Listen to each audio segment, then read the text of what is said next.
So, go ahead. Yes, Just follow up with the indulgence of Senator Tulfo. Sure, go ahead.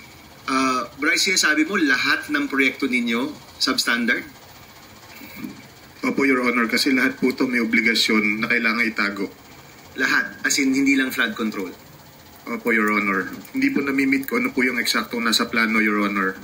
So may plano ang DPWH, merong budget yan, pero dahil yung budget pinaghati-hatian ninyo, sa dulo, walang project na maayos na dumaan sa inyo. Wala po. Yan ang testimony mo ngayon.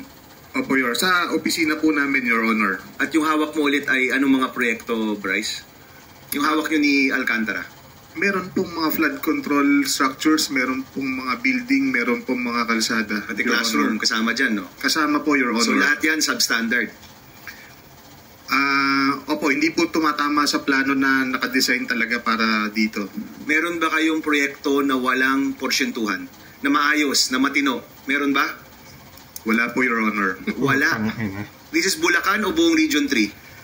Hindi ko po masabi yung sa ibang lugar, Your Honor. Ang sinasabi ko po yung sa nasasakupan po namin, wala po talaga, Your Honor.